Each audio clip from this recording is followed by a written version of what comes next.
Pues inspirado. se hace muy, muy cotidiana porque forma parte de la realidad del ser humano.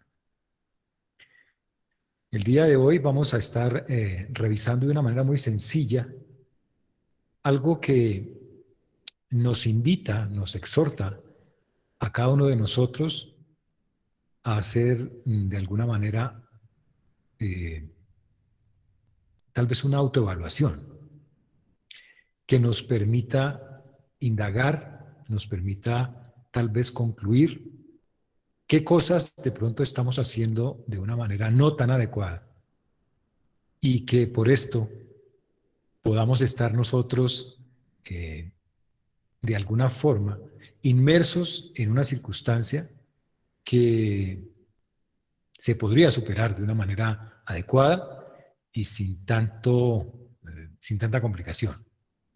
Pero muchos de nosotros a veces permanecemos en estados emocionales en los que a veces incluso los consideramos normales para nosotros. Sin embargo, es importante anotar que los estados emocionales nos permiten, obviamente, ser humanos y como tales debemos también plantearlos como tangibles, posibles, reales, sin tener en ninguno de los extremos eh, una tendencia a sentirnos mal por percibir emociones y en el otro aspecto, en el otro extremo, tener cuidado con la manera como estamos sintiendo las emociones. Entonces, sin más preámbulos, creo que lo que vamos a intentar o a procurar hacer es hacer una revisión muy sencilla, como les digo, de lo que hace referencia a las emociones en el ser humano. Un término que tal vez se ha vuelto de alguna forma un poco común. A veces tenemos este gran error y es tratar de volver como común ciertos temas que requieren un poquito de análisis. Digo que los volvemos comunes es porque creo yo que todos hemos, por ejemplo, percibido cuando alguien expresa estoy emocionado. Es que yo soy muy emotivo. Eh, bueno, tenemos una cantidad de expresiones, pero las decimos sin entender realmente de lo que estamos hablando. Y volvemos un tema que es un poco más complejo, tal vez más interesante, algo que es rutinario, como es simplemente la percepción de algo, eh, y todo lo trascendemos o lo convertimos en una emoción. Voy a permitirme compartir una pantalla aquí para ir hablando de algunas cosas que pueden sonar tal vez para muchos. Como les digo, esto es una cuestión muy de la cotidianidad. Aquí no vamos a estar hablando cosas difíciles porque siempre la pretensión del laboratorio y de la fundación universitaria es poder conversar con ustedes de una manera seria, pero también procurando que sea en unas temáticas y unos lenguajes aptos para todo el público. Así las cosas, entonces, podría uno preguntar desde esa perspectiva, ¿quién no se ha emocionado? Pero sería bueno preguntarse uno, ¿qué es lo que siento yo cuando me emociono? Porque a veces la emoción puede ser algo que percibimos como alegría, la emoción puede ser algo que percibimos como ansiedad, como expectativa. Eh, pero miren que hay algo curioso. Nadie expresa emoción o nadie dice estoy emocionado cuando uno siente miedo, por ejemplo. Y ahí es donde empieza uno a entrar en un contexto en donde uno se da cuenta que la emoción no simplemente es ese estado como de alegría, de expectativa, de sorpresa que a veces tenemos y decimos estoy emocionadísimo, ¿no? La emoción también involucra, por ejemplo, al miedo. La emoción también involucra el asco. El asco, imagínense ustedes. Hay unas emociones que uno a veces no cree que son emociones, ¿no? El miedo, el asco, bueno, la sorpresa, todos conocemos o percibimos la sorpresa. Emociones de angustia. La incertidumbre es una emoción, es una emoción. Pero entonces sería bueno partir de una base. Tratemos de darle como un contexto, como una cosa más tangible, una definición más tangible a lo que es la emoción. Imagínense ustedes que las emociones son circunstancias neurobiológicas, son, digamos, realidades que para muchos las podemos denominar mentales, ¿no? Pero tiene una característica. La emoción es una circunstancia neurobiológica, como les digo, que no solamente está entendida desde la percepción cognitiva, es decir, desde el pensamiento, sino que es algo que se transpola o se vive en el cuerpo. Eso es lo bonito de la emoción. Bueno, lo bonito ya es lo difícil, ¿no? Pero eso es lo bonito de la emoción. ¿Por qué? Porque nosotros, cuando estamos emocionados, no solamente lo entendemos en nuestra mente. Cuando realmente estamos emocionados, lo sentimos en el cuerpo.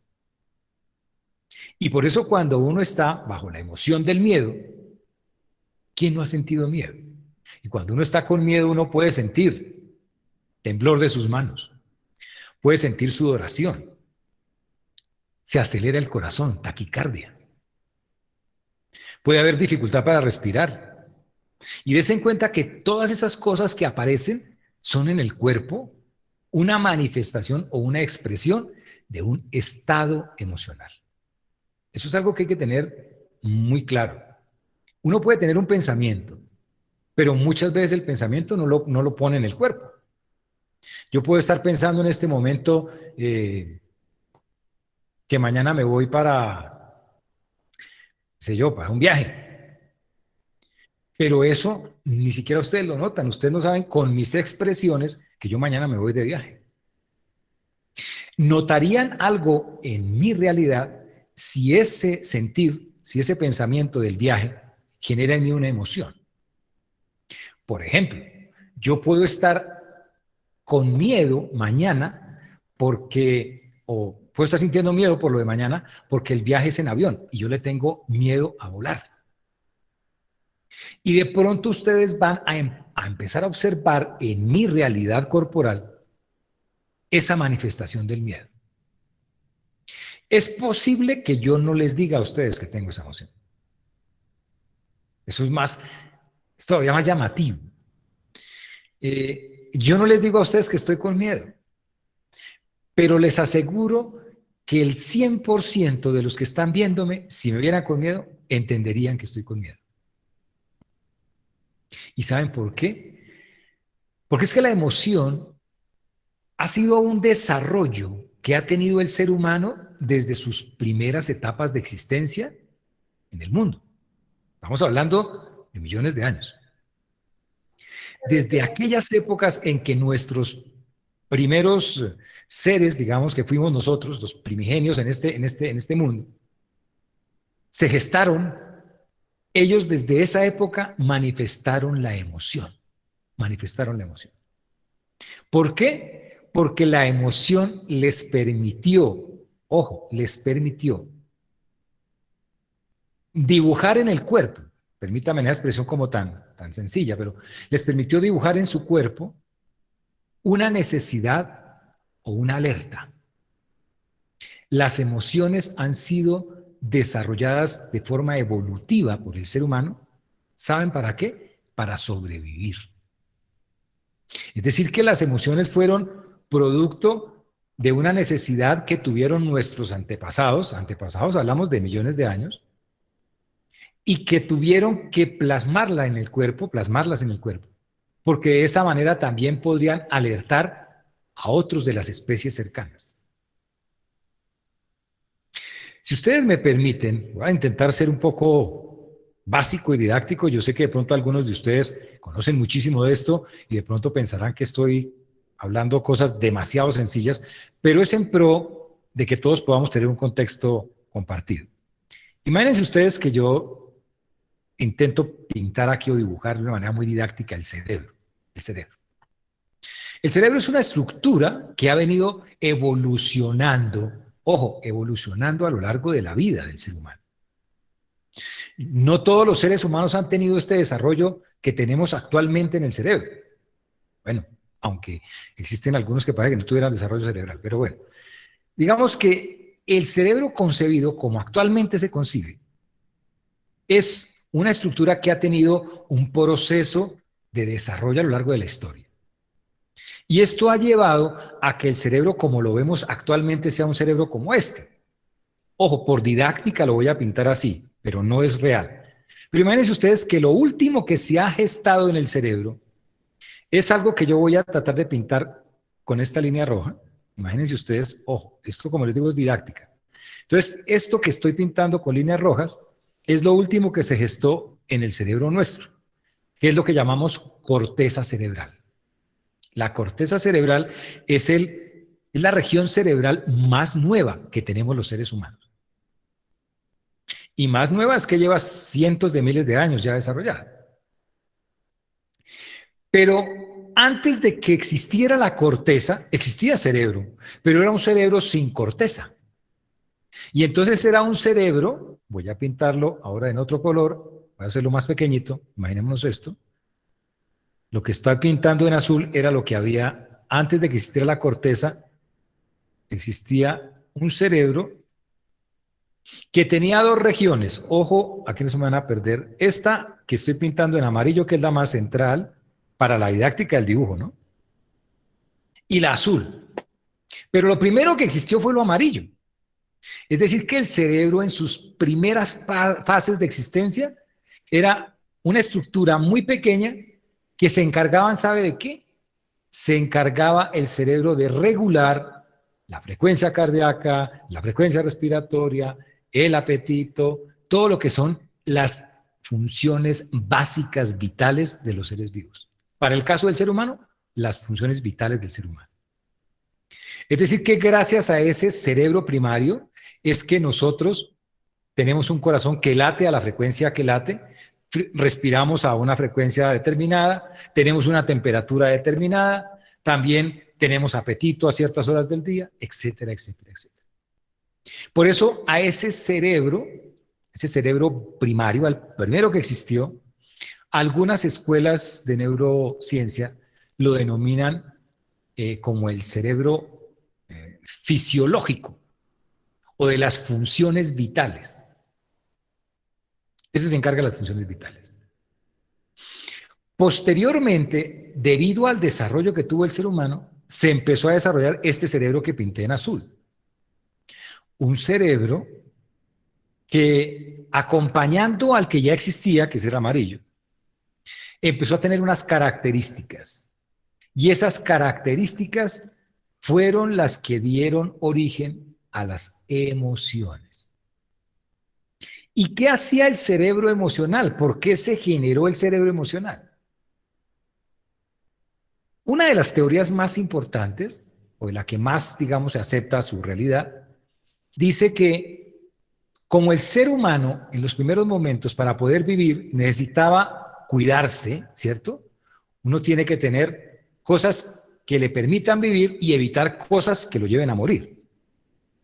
Pero en el principio de los tiempos, el individuo que era nuestro antepasado, pues lo único que entendía era que había cosas que lo llevaban a seguir viviendo y había cosas que ponían en riesgo su vida. Y eso determinó la existencia de dos centros, digamos, dos lugares en el cerebro que voy a pintar por aquí, con una X aquí y otra X aquí.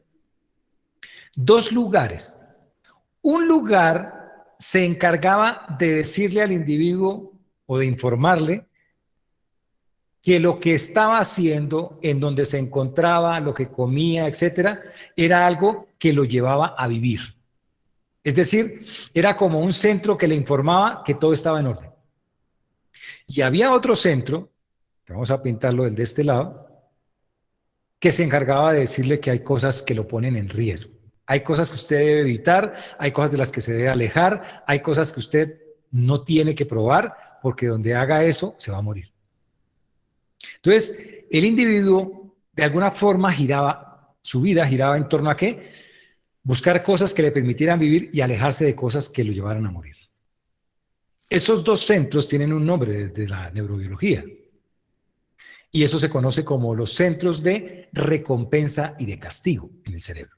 Centros de recompensa y castigo. Esos centros de castigo, que llamamos castigo entre comillas, son los que nos informan de que algo no está bien, de que algo nos pone en riesgo y de que algo nos va a hacer morir.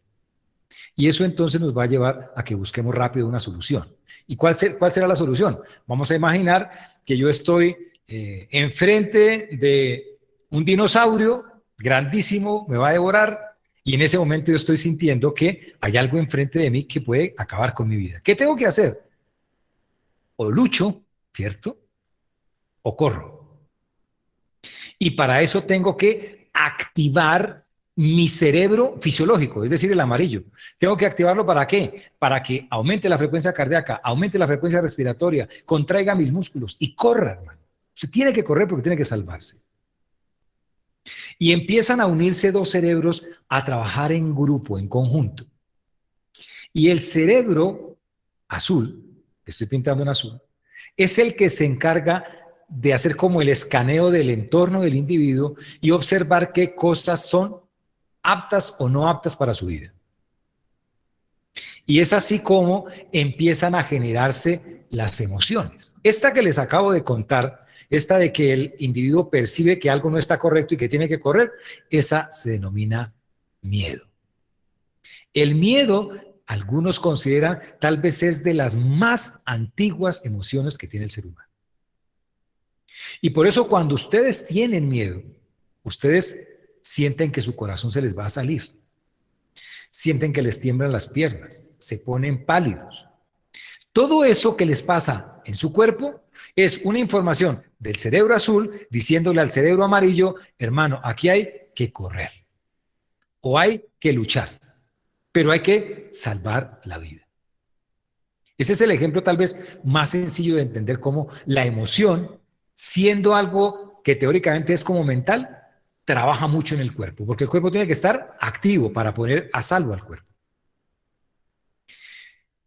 Ustedes de pronto no, sé que todos ustedes tienen algo o tienen hacia algún alimento o han percibido en algún momento dado un olor que les genera repulsión, rechazo o que les da asco.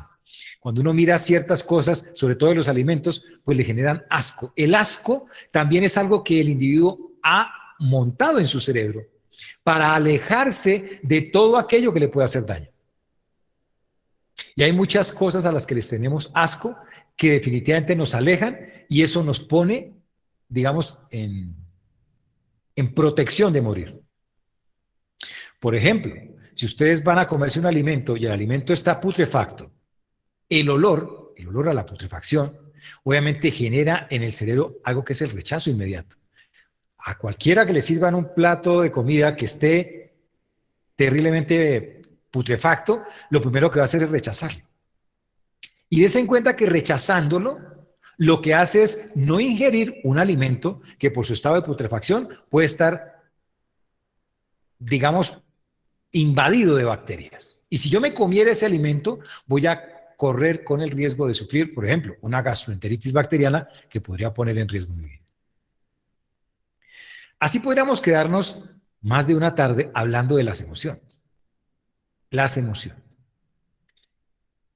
Pero algo que es importante entender, y fue algo que logró descubrir o tal vez observar un investigador,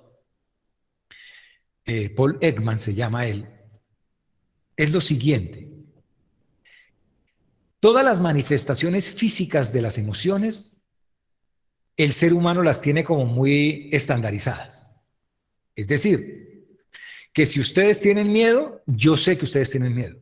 Que si ustedes tienen ansiedad, yo sé que ustedes tienen ansiedad. Que si ustedes tienen náuseas, yo sé que tienen... O sea, esas cosas uno las ve en la cara del otro. O sea que hay otra parte importante. Yo reconozco, ojo, yo reconozco la emoción del otro.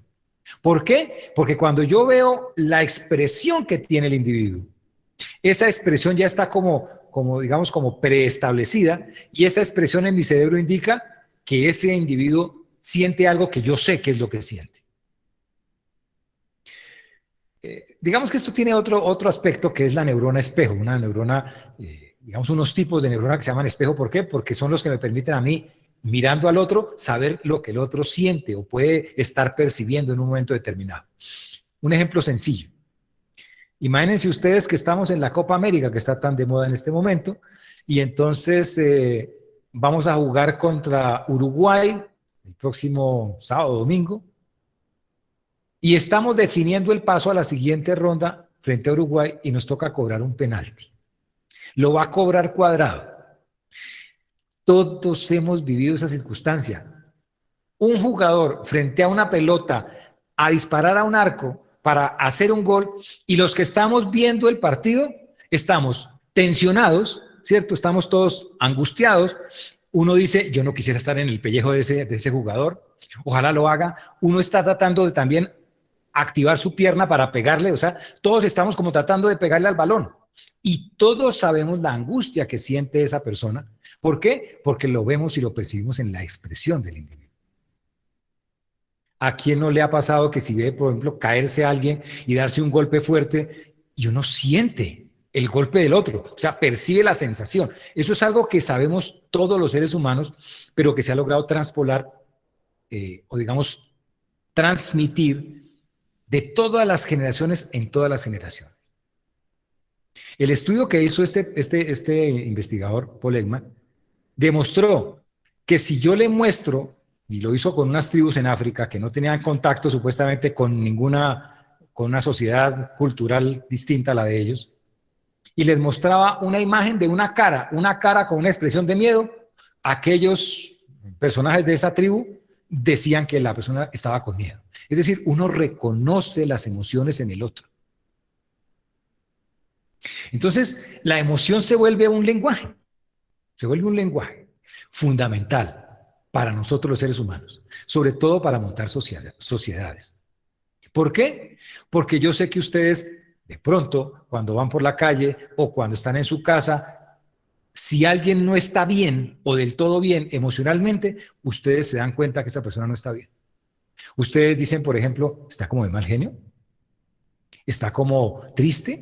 O sea, uno sabe cómo está el otro, uno entiende cómo está el otro. Pero hay momentos en los cuales, obviamente uno a veces no sabe si es miedo, si es que está de mal genio o si es que esta persona es como amargada, ¿cierto? Que uno dice que siempre está con esa cara y uno como que no sabe qué es lo que tiene. Des en cuenta que también hay momentos en los que, por más que nosotros hemos heredado todas estas emociones a lo largo de la historia de la vida del ser humano, pues hay momentos en que tampoco sabemos realmente qué tipo de emoción tiene el individuo, a no ser que sea una emoción súper evidente. Pero miren, tan sencillo como esto, nosotros, ¿quién no ha visto este tipo de estructuras y quién no trabaja con esas estructuras? Des en cuenta que hoy en día hay un 50% de las conversaciones que tenemos en los chats de WhatsApp, de lo que sea, y un 50% son puros morraquitos de estos. ¿Por qué? Porque yo no necesito decirle a alguien que estoy feliz, si no pongo una carita sonriente y eso ya es felicidad. O sea, yo entiendo el lenguaje de la expresión. Por eso estos emoticons o muñecos de emoción, ¿cierto? Pues son tan comunes en los seres humanos y tan entendidos en los seres humanos. ¿Por qué? Porque a mí no me necesitan poner, este es un emoticón de felicidad, ¿no? A uno no necesitan decirle, este se está riendo, es que este le está haciendo mala carita, es que este se está riendo. Eso no necesitan decírselo a uno, porque uno viéndolo ya sabe a qué se referencia. Si a mí me mandan un emoticón de estos, pues yo me derrito, ¿eh? Porque uno ya sabe el significado de la expresión.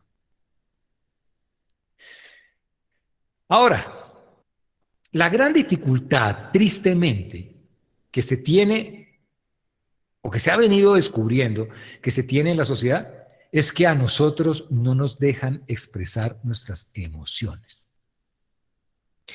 Por alguna circunstancia, seguramente hay un hecho histórico, muchos hechos históricos que llevaron a esto, pero se empezó a catalogar que las emociones son estructuras que como que no estaban bien que los seres humanos las manifestaran.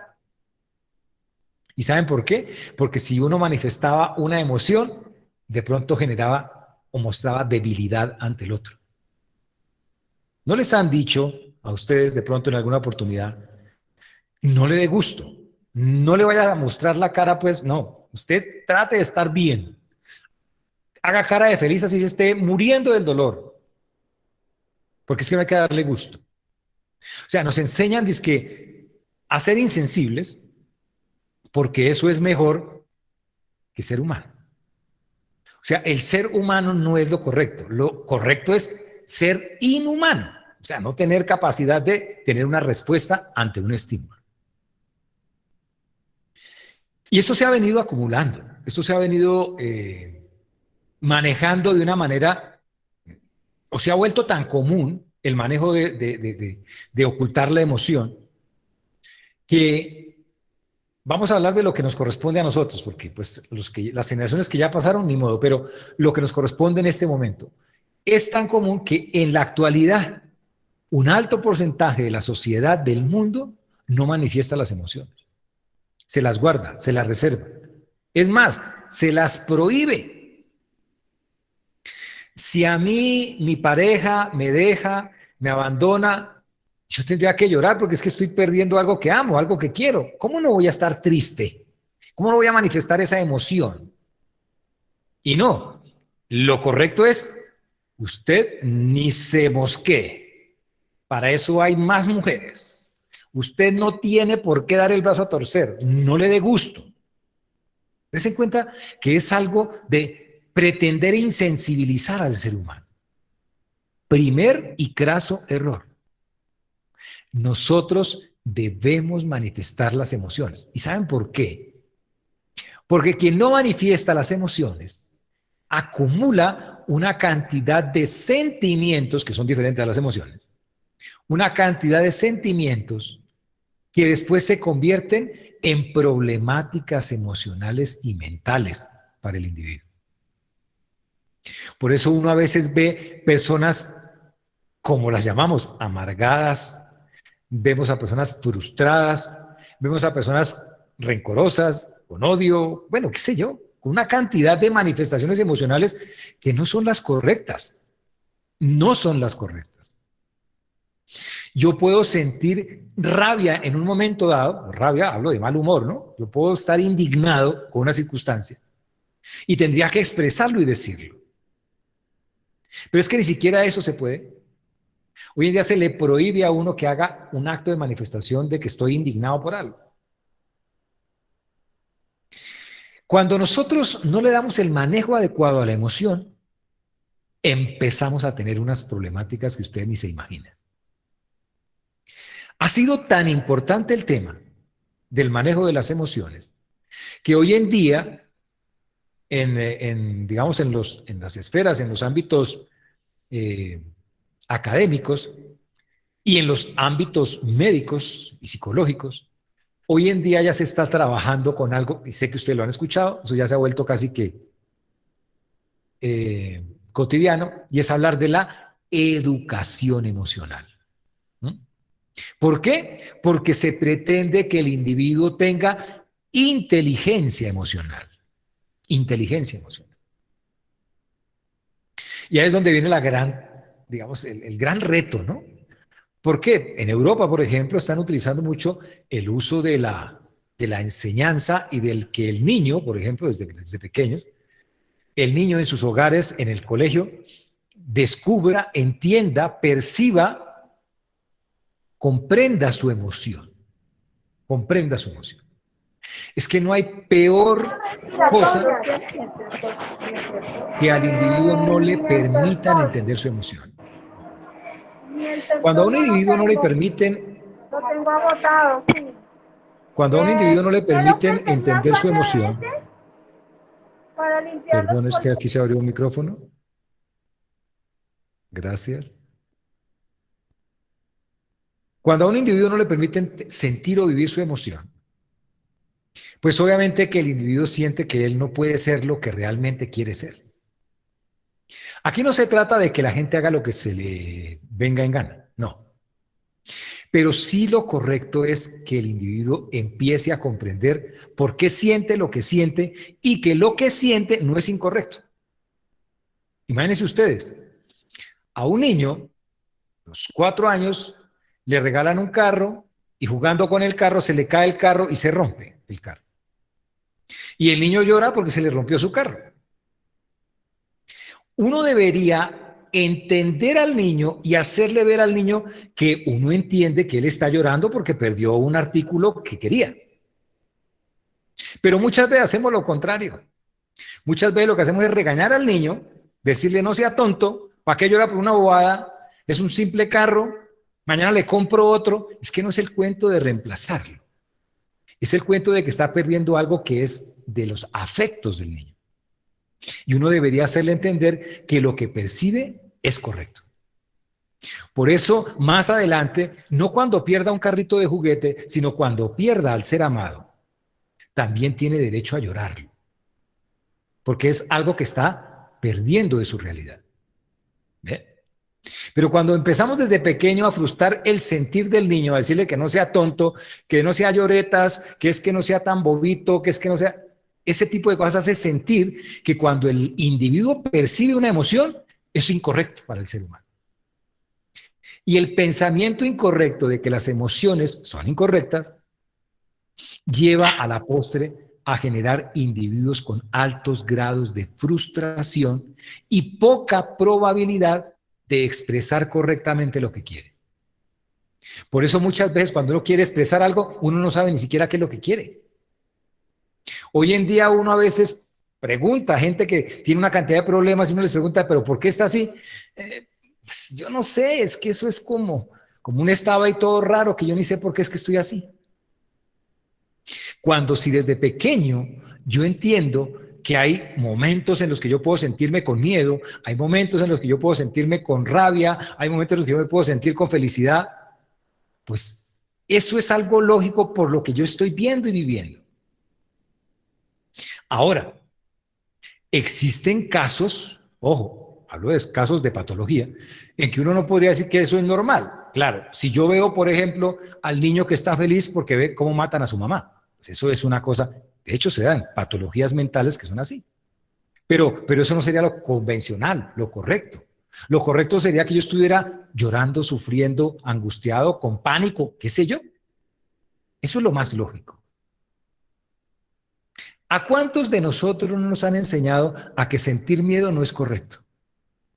No le tema, ¿ve? Incluso, digamos, hoy en día la promoción de cosas, de propagandas, de esto, siempre nos llevan a pensar es que el individuo no tiene ni por qué sufrir, ni por qué sentir miedo, ni por nada.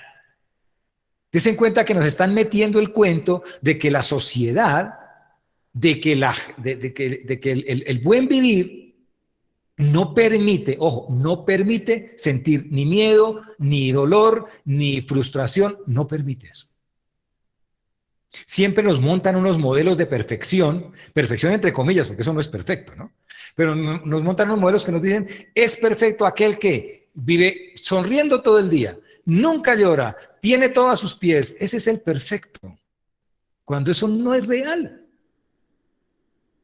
Y mientras no desmontemos la posibilidad de darle al ser humano su grado de humanidad, vamos a seguir generando sociedades frustradas. Un alto grado de las problemáticas, que es que ya se volvió también un cliché, las problemáticas sociales actuales es por frustración. Por frustración. Y créanme, no por frustración de que no tengo el iPhone 5, no por frustración de que es que yo no puedo estudiar donde yo quisiera, no por frustración. No, eso no es cierto. La frustración que se ve actualmente es porque yo nunca he sabido ni me han enseñado a manejar mis emociones. A partir de una buena construcción de la emocionalidad del individuo, el individuo genera sociedades humanas. Humanas. Es que ¿quién dijo que nosotros tenemos que generar otro tipo de sociedad? Somos seres humanos y eso es lo que tenemos que generar. Y por eso llevamos a la postre a problemáticas tan sencillas de llevar a esa circunstancia, pero tan complicadas como la siguiente. Yo puedo En este momento, como les dije, mañana me voy de viaje. Y entonces mañana llego al aeropuerto, me subo en el avión y estando en el avión vuela y de pronto a los 10 minutos de estar volando empieza una turbulencia y se empieza a mover ese avión y empieza casi que a caerse en picada. ¿Y yo qué tengo que sentir? Miedo. ¿Por qué tengo miedo? Porque acuérdense, miren lo que les pinté hace cuántos años, se salvaguardaba la vida. Y cuando yo veo que estoy cayendo en picada en un avión, les voy a perder la vida. Y ahí entra uno en qué? En angustia, en miedo. En cómo hago yo para salvarme. ¿Será que si brinco del avión me salvo? ¿Será que si me agarro de esta silla me salvo? Imagínense ustedes la angustia que es ver caer un avión y uno no puede hacer nada. Pero como uno no puede sentir miedo, ¿sí o no? No, eso no puede. Entonces uno tiene que estar, el avión en picada y uno está en el puesto mirando por la ventana y diciendo, uy, ¿cómo hay de nubes? Haciéndose uno el tonto porque es que yo no puedo sentir miedo. Entonces, todos tranquilos, ¿por qué se estresan, no? Cuando todos tenemos que expresar el miedo. Pero el no expresar el miedo, ¿saben qué lleva? A que entonces ya después, la próxima vez que yo voy a subirme a un avión, ya voy a tener no miedo, voy a empezar a manifestar algo que es lo incorrecto, ansiedad. ¿Por qué? Porque cuando yo llegue al aeropuerto y mire el avión, eso me va a llevar al recuerdo de qué, de que yo una vez me subí a un avión, el avión se fue en picada, afortunadamente me salvé, pero fue terrible. Y como no pude expresar el miedo, entonces lo acumulé. Y entonces ahora todo avión que yo vea me genera no miedo, ansiedad. ¿Cuál es la diferencia entre la ansiedad y el miedo? En que el miedo es una emoción, la ansiedad es una sensación que no es mucho, estoy sintiendo algo a lo que no es real. Imagínense yo tenerle miedo a nada, eso es algo anormal, ¿sí o no? Y es que yo le tengo miedo a nada, yo le tengo miedo a nada. ¿Por qué? Porque si usted ve un avión estacionado y le da miedo, ¿qué le puede generar de temor el avión? No, es que una vez me subí y se fue en picada. ¿Se está yendo en picada el avión? No, entonces no está sintiendo realmente miedo. Eso se llama ansiedad. Es ese miedo, comillas, que aparece en cosas que no son reales, en momentos que no son reales. Está bien que yo vuelva a sentir la angustia cuando se está cayendo el avión, pero si yo voy en carro y me acuerdo de un avión y me agarra un miedo terrible, eso se llama ansiedad. Y nosotros, un alto porcentaje de la población actual, somos personas con ansiedad. Somos ansiosos, muy ansiosos. Y la ansiedad nos lleva a ser impacientes. Y la impaciencia nos lleva a ser acelerados. Y la aceleración nos lleva a ser estresados todo el tiempo. Todo el tiempo. El estrés que maneja un ser humano se deriva en un alto porcentaje de un mal manejo emocional. Entonces, es importante que nosotros miremos y le apuntemos a cosas que son verdaderamente trascendentes. La emoción, como circunstancia propia del ser humano, es algo que debe, digamos que debe permitirse en el sentido de entenderse. Que si yo veo a alguien que lleva años estando fuera de Colombia y llegó ayer y esa persona la quería y fue importante en mi vida y la veo y eso me genera alegría, felicidad, pues es algo que tengo que entender que es por eso.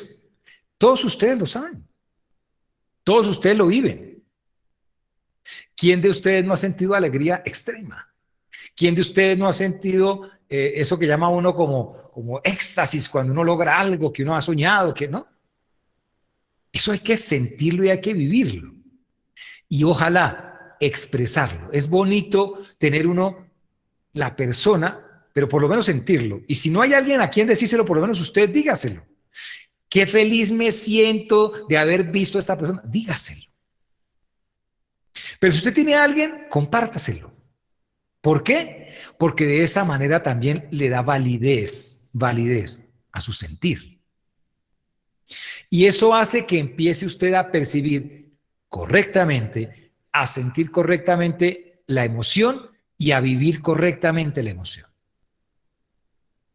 Cuando uno vive correctamente la emoción, obviamente que eso va a redundar ¿en qué? En que mi vida va a ser más lógica, más lógica. Cuando uno no hace el manejo que yo les digo, pues de poder manifestar uno o de entender que su emoción es lógica y empiezan a acumular así esos, por ejemplo, el caso del miedo y termino siendo ansioso, des en cuenta que la ansiedad ya no es una emoción adecuada para el ser humano.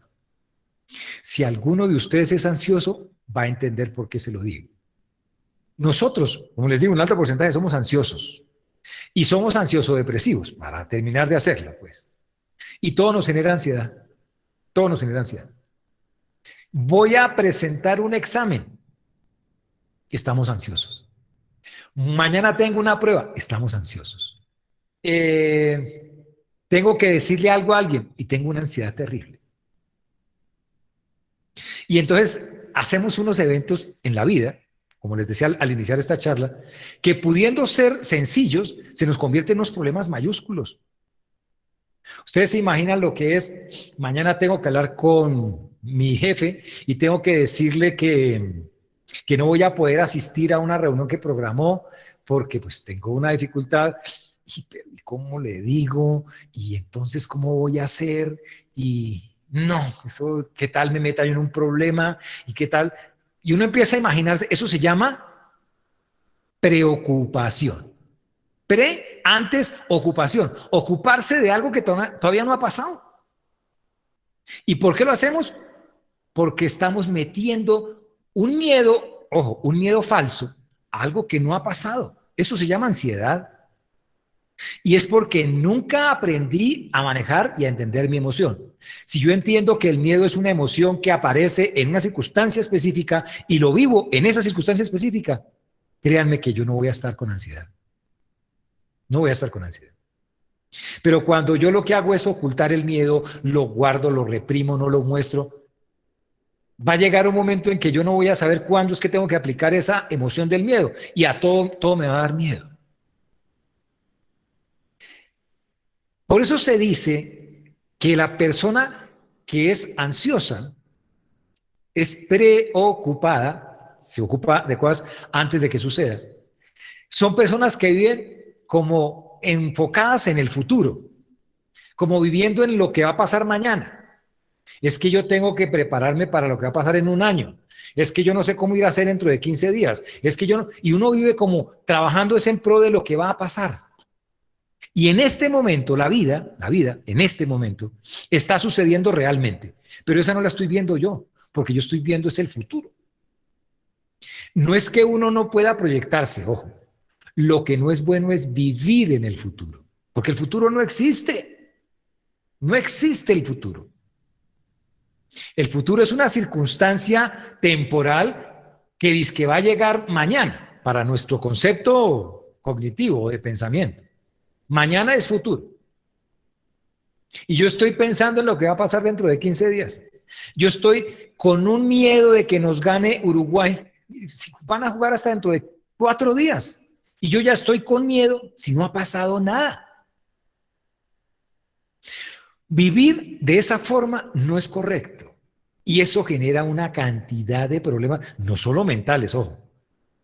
Las personas que viven bajo ansiedad son personas que viven activando muchísimo, ¿qué? Las alertas en su cuerpo. Este cerebro amarillo lo que hace es que el cerebro amarillo empieza a mandar alertas de que aquí como que hay miedo, hay que ponernos alerta porque nos toca salir corriendo. ¿A dónde? No sé, pero es que el señor está necesitando salir corriendo. ¿Sabe uno para dónde? Y la segregación de sustancias cerebrales para ponernos en alerta, les voy a nombrar una, adrenalina. Adrenalina es un informante que se libera cuando estamos con miedo y que se libera cuando estamos con ansiedad. Y si eso es así, se imaginan ustedes, yo disque disparando adrenalina cuando no la necesito. Y como es dentro de 4 días el partido, estoy desde hoy botando adrenalina. Entonces, martes, miércoles, jueves, viernes y sábado. 5 días con segregación de adrenalina. La adrenalina no solamente me pone a mí con miedo, la adrenalina contrae los vasos sanguíneos, la adrenalina aumenta la frecuencia del corazón, y des en cuenta el impacto que tiene esto en nuestro sistema circulatorio. Un alto porcentaje de hipertensión arterial que se diagnostica en el momento es derivada ¿de qué? De personas que tienen una personalidad adrenérgica, es decir, que está influenciada por la adrenalina. Imagínense. Y ahí es cuando uno entiende, uy, de razón que a uno le dicen que los problemas mentales generan problemas en la parte corporal. Es que somos una sola cosa. No somos distintos, la mente y el cuerpo no es distinto. Es una sola entidad y trabajamos en conjunto. Acuérdense, cuando uno habla de emociones, las plasma en el cuerpo. Automáticamente. Es decir, que si ustedes están bajo una emoción, su cuerpo la manifiesta. Pero cuando esa emoción se vuelve tergiversada, inadecuada y permanente, porque dicho sea de paso, las emociones son percepciones mentales momentáneas. Ustedes sienten miedo en un momento, no toda la vida. Ustedes sienten alegría un momento, no toda la vida. Ustedes sienten asco un momento, no toda la vida. Pero ustedes se imaginan, ustedes teniendo asco toda la vida. Eso llevaría muy seguramente ¿a qué? A que no comieran, a que se murieran de hambre, literalmente. Entonces, tenemos que empezar a cuestionarnos. En nuestra vida, es sencillo, mire, es muy sencillo. Hay un test que, bueno, yo lo llamo un test, pero es que es algo que orienta muchísimo, que podríamos hacer todos nosotros. Preguntémonos, por ejemplo, ¿en qué momento de la realidad, presente, pasado o futuro, nos gusta vivir a nosotros? Si alguno de ustedes dice, no, ya a mí me gusta vivir en el momento, en el presente. Yo soy consciente de que hoy es un día nuevo, el momento es nuevo, dentro de un segundo ese segundo ya es nuevo, pero este que pasó ya no lo tengo por qué ni mirar. Chévere. De hecho, se dice que quien vive en el presente es una persona feliz. Ese es uno de los 3 requisitos para ser felices. Vivir en el presente. Pero si uno empieza a darse cuenta, no, yo como que vivo pensando es mucho en lo que voy a hacer mañana, en lo que me espera en el futuro, y vivo como con esa ansiedad, eso lo tiene que a uno hacer pensar que uno es una persona que tiene una problemática emocional. Y que con su problemática emocional corre riesgo de tener problemáticas en su cuerpo. Casi siempre las que más evidencian son de tipo, digamos, circulatorio, hipertensión, problemas cardíacos, algunos problemas digestivos, gastritis, ¿no? Entonces, eso es como muy de la parte ansiosa. Ahora, el que vive en el pasado, ese es otro cuento. Porque ¿cuántos de nosotros no vivimos amarrados a un pasado? Ocurrió algo y no vivimos sino pensando en, y cuando yo iba, y cuando estaba conmigo, y cuando yo le decía, y cuando yo le daba la mano, y ahí nos quedamos anclados en el pasado. Des en cuenta que el que vive en el pasado es deprimido, el que vive en el futuro es ansioso. Por eso se dice que el que vive en el presente es feliz. ¿Ok? Pero todo esto es resultado del manejo emocional. Entonces les decía, hagamos como un test de esta forma, un test muy sencillo, y preguntémonos nosotros en qué bando estamos jugando. ¿Qué cosas son las que nos llevan a nosotros a estar pensando más en el futuro que en el presente? Ojo, ¿y cómo es que nosotros percibimos las emociones? No hay que controlarlas, hay que entenderlas. Por favor, entiendan sus emociones.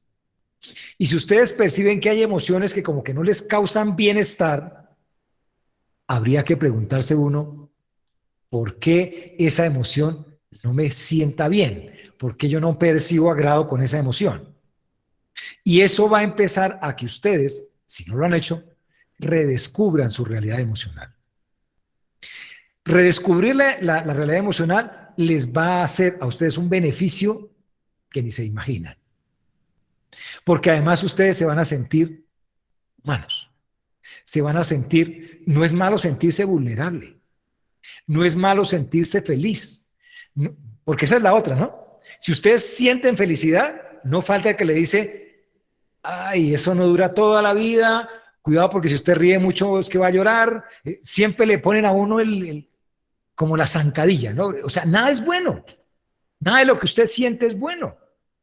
Si llora malo, si se ríe peor, si se frustran y se diga, o sea, no. Eso forma parte de la riqueza emocional y dinámica que tiene el ser humano y a la que debemos nosotros echar mano, porque además es la que nos va a permitir a nosotros ser realmente lo que somos. Ser realmente lo que somos. Hemos tendido a pintar un ser humano que solamente se muestra por lo que tiene, no por lo que es. Y ese es el segundo graso error que cometemos en nuestra sociedad. Nosotros tenemos que evaluar y valorar al ser humano por lo que es, no por lo que tiene, no por lo que tiene. Usted puede ser, imagínense ustedes, pónganse en ese lugar, usted puede ser el ser humano más divino y tenía 10 millones de pesos en el bolsillo. Triste que lo vean a uno divino por los 10 millones, no por lo que usted es. Porque el día que no tenga esos 10 millones, usted ya no es divino. ¿Ven? Y eso genera frustración, eso genera una cantidad de cosas. Pero eso es lo que nos venden realmente. Miren, esto puede sonar a frase de cajón, y ustedes creen que yo aquí estoy hablando cosas que de pronto, bueno, sí, pero mírenlo en actos sencillos en su vida y se van a dar cuenta que en su entorno hay más de una persona que valora lo que tienen ustedes y no lo que son ustedes. O que nosotros valoramos a otros por lo que tienen y no por lo que son. Y no por lo que son. ¿Y eso viene desde dónde? Desde la forma en que yo veo y percibo la emocionalidad. Porque es que la emocionalidad, reitero, me hace más humano. Me hace más humano. Y si yo le permito a mi realidad vivir, entender la emoción, es algo que va a repercutir tarde que temprano en toda la realidad de cada uno de ustedes. Esto es un tema que tiene muchos bemoles, tiene muchos puntos, muchos parámetros, hay formas de plantear la emocionalidad. Hay incluso técnicas específicas para cierto tipo de emociones, cómo manejar la alegría, cómo manejar el miedo, sí, pero pues el tiempo obviamente nos acorta y tenemos que hacer una cosa muy concreta, pero sí ojalá sembrar en ustedes eso. Ustedes son seres humanos ante todo. Trabajen en lo que trabajen, hagan lo que hagan, tengan lo que tengan. Ustedes son seres humanos. Y los seres humanos somos emocionales. Esa es bueno, no sé cómo llamarlo, es una ventaja, un don. Es que si hablo de dones, entonces ya eso entra en el misticismo y estas cosas, pero es una riqueza que tenemos nosotros. ¿Cómo vamos a ocultarla? Aprovechémosla. Porque además, cuando yo entiendo mis emociones, respeto las del otro. Y eso me hace a mí más sociable, más humano. Bueno, muchas gracias. No quiero extenderme más. Ojalá tengamos una opción posterior para profundizar en algunas cosas de las emociones, específicamente en algunas problemáticas, patologías. Pero por hoy quería tal vez sembrar, si es que usted ya no tienen esto, claro, pero sembrar como esa inquietud en lo maravillosas que son las emociones permitidas, las emociones bien llevadas, las emociones entendidas desde una realidad humana. Es absolutamente maravilloso. Bueno, muchísimas gracias. Creo que de pronto hay alguien al final, ahorita alguien que va a tomar Doctor la palabra. Osquitar, Adriana Milena, un gusto saludarlo. Margarita, el gusto es mío. Es todo tuyo el auditorio. Tan bello, mil y mil gracias por esa capacitación tan bella. No, gracias a todas las personas que nos acompañaron el día de hoy y no olviden que tenemos grandes promociones y descuentos.